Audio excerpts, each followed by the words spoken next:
Lagos traffic that afternoon was the usual madness. Cars crawled, horns blared, and tempers flared. At the center of the chaos, a sleek black G-Wagon sat idle, guarded by tinted windows and the air of entitlement. Inside sat Tony, the arrogant son of oil magnate Mr. Alfred Cole. With dark sunglasses and a jaw set in annoyance, he was used to the world bending for him. But that day, a small Toyota Corolla blocked his path. He honked impatiently. Out stepped a young woman in a plain blouse and long skirt. She moved with quiet dignity as she tried to explain the car had broken down. But Tony wasn't interested in explanations. Rage bubbled inside him, fueled by the embarrassment of being held up in public. Without warning, he stormed out of his G-Wagon, walked up to her, and struck her across the face. A gasp swept through the bystanders. The woman held her cheek in shock, eyes filled with tears, but she said nothing. The crowd murmured, some recording the scene with their phones. That slap would ignite a fire no one could put out. The crowd was stunned. The woman held her chin high despite the pain, refusing to shed a tear. As she turned to walk away, Tony scoffed. "Next time, don't block my path," he spat. But before she got into her car, she looked him straight in the eyes and said, "You haven't changed, Tony Cole. Still cruel, still proud." Tony froze. His name. How did she know his name? He turned back, a flicker of confusion on his face, but she was already gone. Back in his G-Wagon, her words echoed in his mind. Something about her voice seemed familiar. That firmness, that gaze. But he shook it off. Just another low-class girl trying to act bold. He had meetings, deals, and a party to attend. He didn't have time for drama. Yet somehow, her voice followed him into the night. By the next morning, the video was everywhere. "Billionaire's son slaps woman in Lagos traffic," screamed the headlines. Tony's face was all over Instagram, Twitter, and Facebook. His PR team scrambled to do damage control, but the backlash came fast. Feminist groups called for his arrest. Brands he endorsed began to pull out. One fashion company released a statement condemning violence. Tony's father, Alfred Cole, called him into his study. The man's face was tight with anger. "What were you thinking, Tony?" he growled. "You think money can fix everything?" Tony tried to explain, but Alfred slammed the table. "You slapped the daughter of my oldest friend. Her name is Eunice. You remember her now." Tony's blood ran cold. Eunice? That sweet girl from their childhood who used to run barefoot in their garden? The girl he used to call Sunny because of her smile? Tony couldn't sleep that night. Images of the past floated in his mind. Two children racing through mango trees, sharing chin-chin under the stars. He remembered Eunice's laughter, her love for drawing, her calm nature. They had been best friends until her family suddenly moved away. He never knew why. Now, years later, he had slapped her in public like she was nothing. He sat in the dark, guilt twisting his chest. How could he not recognize her? And what had life done to her? She looked nothing like the joyful girl he once knew. She was older, tired, but her strength was unmistakable. Regret poured in, too heavy to ignore. For the first time in years, Tony felt something he wasn't used to: shame. The Cole mansion became quiet and tense. Tony's mother refused to speak to him. His father, usually full of praise, had become distant. Business calls began to dry up. 2 major contracts were suspended. Their family name, once respected in every boardroom, was now a brand of scandal. Even the house staff whispered when he walked by. Then came the biggest shock. A federal contract Alfred Cole had chased for months was canceled. The board cited ethical concerns. Alfred exploded in rage and turned on Tony. "You've ruined everything. That girl you humiliated, her father saved my life once. I owed him everything. And now, you've thrown it all away." Tony stood still, swallowed by the weight of his actions. He had destroyed more than a reputation. He had broken trust, legacy, and honor. Tony couldn't take it anymore. He had to find Eunice and make things right. But she had vanished. Her name didn't show up in online searches, and the license plate of her car led nowhere. Tony hired a private investigator. The man returned with only one clue. Eunice worked as a schoolteacher in a small community center in Surrey. Tony went there in disguise. He sat in the back of the class, watching her speak to a group of children. She smiled gently, guided them with care, and laughed softly when they made mistakes. She looked peaceful. This was the Eunice he remembered. He wanted to walk up to her, apologize, fall on his knees even, but something stopped him. He felt unworthy of standing before her. The next day, Tony returned to the center and waited outside until Eunice stepped out. When she saw him, she stopped.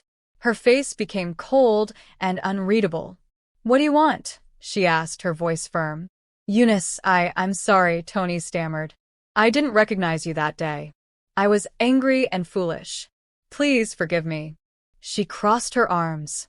"You didn't recognize me, so you thought that gave you the right to strike me?" she said. "Tony, people like you don't understand what it means to be powerless. You live in a bubble of pride. Your apology won't fix what happened." She turned to leave, and Tony felt a pain deeper than anything money could ever fix. For once, he couldn't buy his way out of the damage he had caused. Back at home, Tony searched through old boxes in the attic, desperate to feel closer to Eunice again. There, he found an old letter, faded, torn, and addressed to his father from Eunice's dad. The letter revealed a painful truth. Years ago, Alfred Cole had betrayed his friend in a land deal that ruined Eunice's family and forced them into poverty. It was a debt Alfred never paid and a story he never told his son. Tony confronted his father. "You knew what happened to them. You let me grow up thinking we were the good guys." Alfred looked away. "It was business, Tony. I did what I had to do." But Tony was no longer the spoiled child. He saw now that the wound ran deeper than just a slap. He had inherited a legacy of pride and injustice. When a whistleblower leaked the betrayal story to the press, chaos erupted. "Cole, empire built on stolen land," screamed the headlines.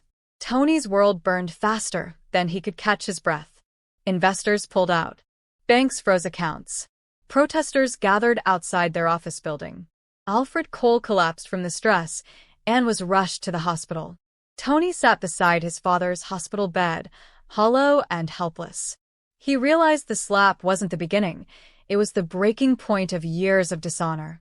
Eunice had suffered silently, and her silence had become her strength. Now, he had to rise from the ashes of his broken pride, not just to save his name, but to rewrite the future their fathers had ruined. Tony returned to Eunice's community center again, but this time he came with a plan.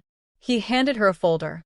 Inside were signed documents, full ownership of the land his father once stole, scholarships for her students, and a public apology to her family. She looked at the papers, then at him. "Is this another performance for the media?" she asked. "No," Tony said. "This is the beginning of me doing what's right. Not for praise, for peace." Eunice was quiet for a moment. Then she whispered, "Peace takes more than money, Tony. It takes truth, patience, and time." For the first time, she didn't walk away. She looked him in the eyes. And in that moment, something cracked open, something fragile, but hopeful. The public apology Tony posted shook social media. Some praised him. Others called it damage control. But Eunice remained calm. She said nothing publicly, choosing to stay focused on her students. Meanwhile, in the business world, the Cole name still carried shame. Former allies avoided Tony. He was seen as the weak link who brought down a powerful empire. At the hospital, Alfred was recovering but still cold toward his son. "You think your apology makes you better than me?" he growled. "You've embarrassed me, Tony." But Tony no longer sought his father's approval. "You embarrassed yourself the day you betrayed a friend," he said quietly. Tony had chosen a different path now, one of responsibility, even if it meant walking it alone. Weeks later, Tony returned to the community center, not to see Eunice, but to volunteer. He swept classrooms, painted walls, and carried chairs. The children laughed at the sight of a billionaire doing dirty work. Slowly, Eunice began to see that maybe Tony was serious about change. One day, she approached him. "Why are you really here?" she asked. Tony wiped sweat from his brow and smiled. Because I need to learn how to build something without stepping on people. She stared at him, unsure of how to respond. Something in her heart softened. Maybe people could change, after all. Eunice received a letter from her estranged uncle, whom she hadn't seen in over a decade.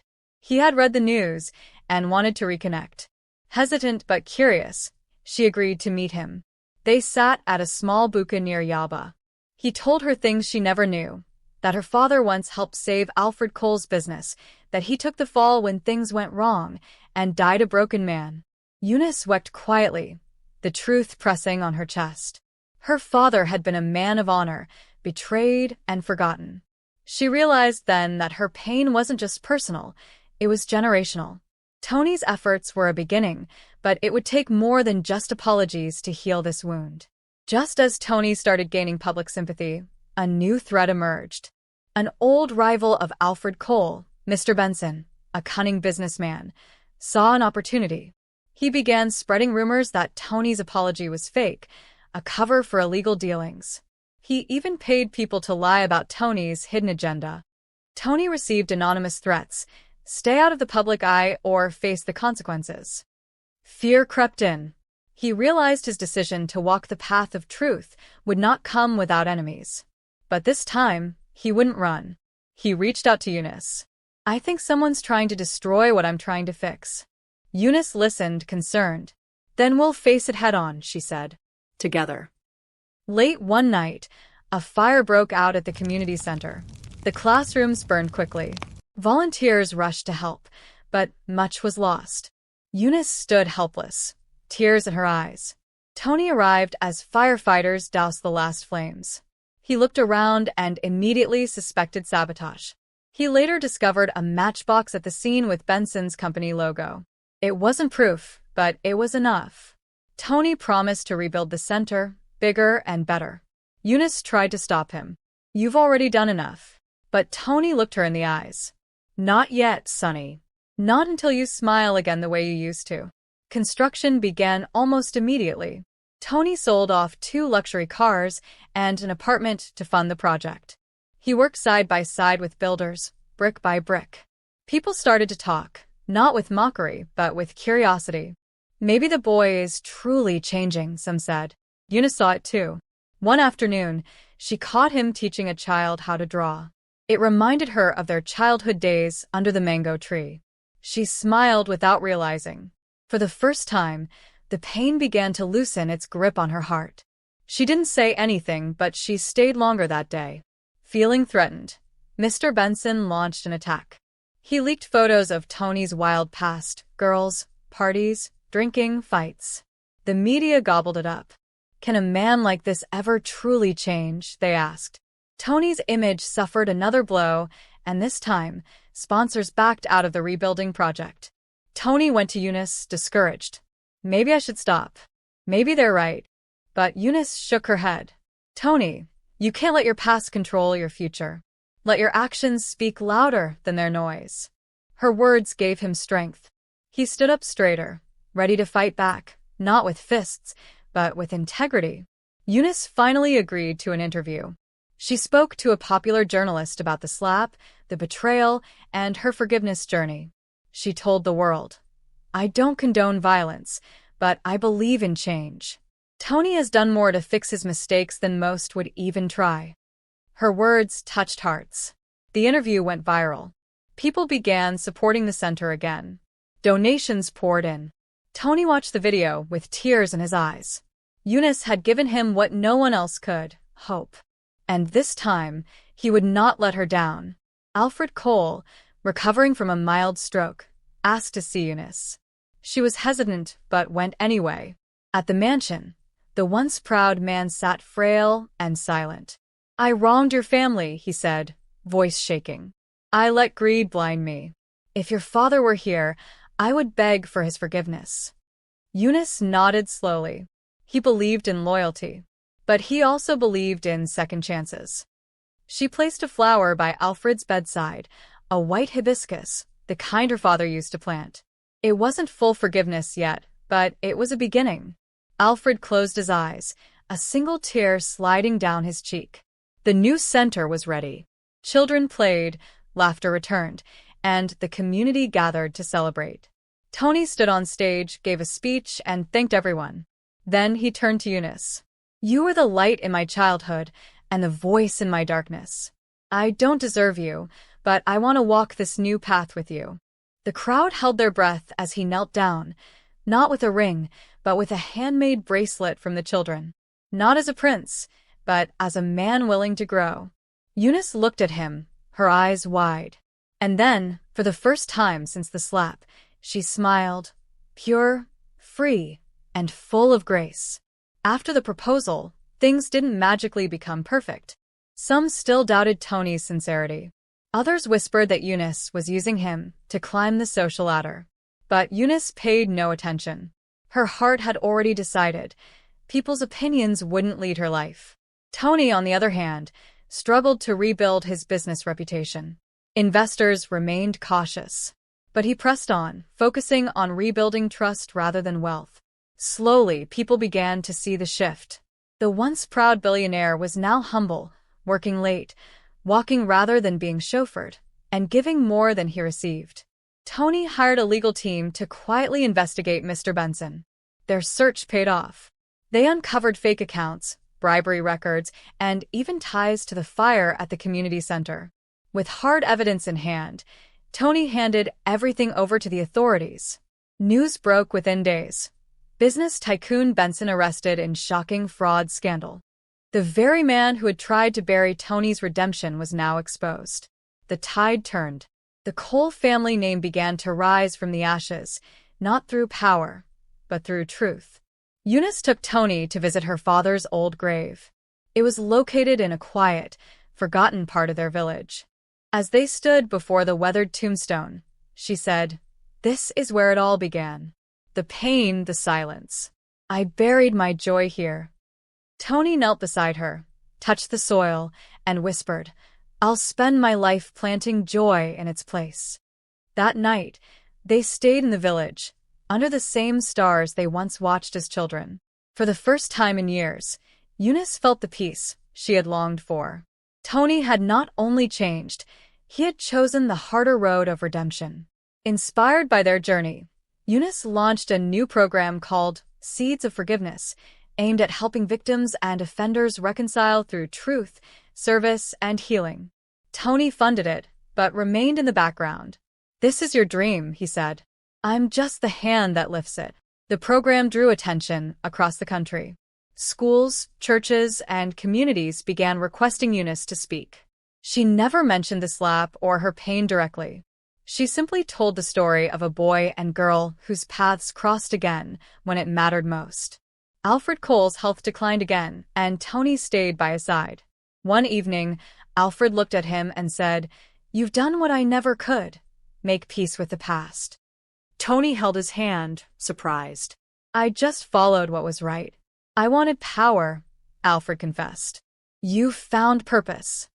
Those were his last words. He passed that night, quietly, with his son beside him. At the funeral, Eunice stood by Tony's side.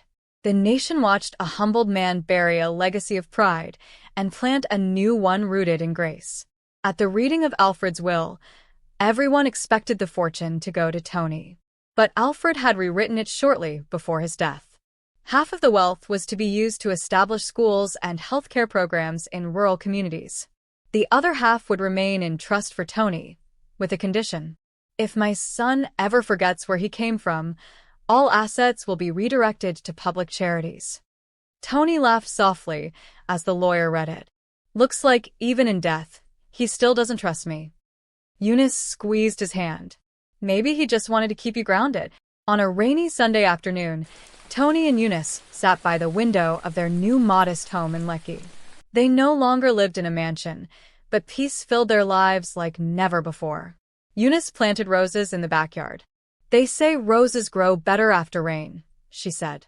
Tony watched her hands in the soil, smiled, and replied, "So do people." Their lives had been storms and shadows, but they had both grown into something strong, something beautiful. The rain didn't scare them anymore. It reminded them of how far they'd come. Tony launched a new company, Un Ton Foundation. It wasn't about oil or luxury, but about social innovation, building tech hubs in underserved areas, funding education, and promoting peace. People scoffed at first. The playboy wants to play savior now, they laughed. But Tony ignored the noise. This time, he wasn't doing it for approval. He was doing it for every child who didn't have a voice. Every Eunice who had been slapped by life and silenced by power. His name no longer stood for pride. It stood for purpose. Their wedding was small, just close friends, children from the center, and villagers from Eunice's hometown. There were no gold-plated invitations or imported flowers. Just joy, dancing, and the sound of drums under a mango tree. When Tony saw Eunice walking down the aisle in a simple white dress and bare feet, he felt tears rise. "I used to think I needed the world," he whispered as she reached him. "But I only ever needed you." Eunice smiled. "And I only ever needed truth." Years later, they told their story at schools and in documentaries. Not because it was dramatic, but because it was real. People learned that pride destroys more than money can fix, that forgiveness is not weakness, and that the past must be faced, not feared. The slap that once shattered lives had become the spark that birthed healing. And through it all, the world saw a billionaire and a broken girl become something stronger than both, a reminder that no matter how far we fall, grace can still find us. Pride may build an empire, but only humility can save it. And when the heart chooses truth, even old wounds can bloom into something beautiful.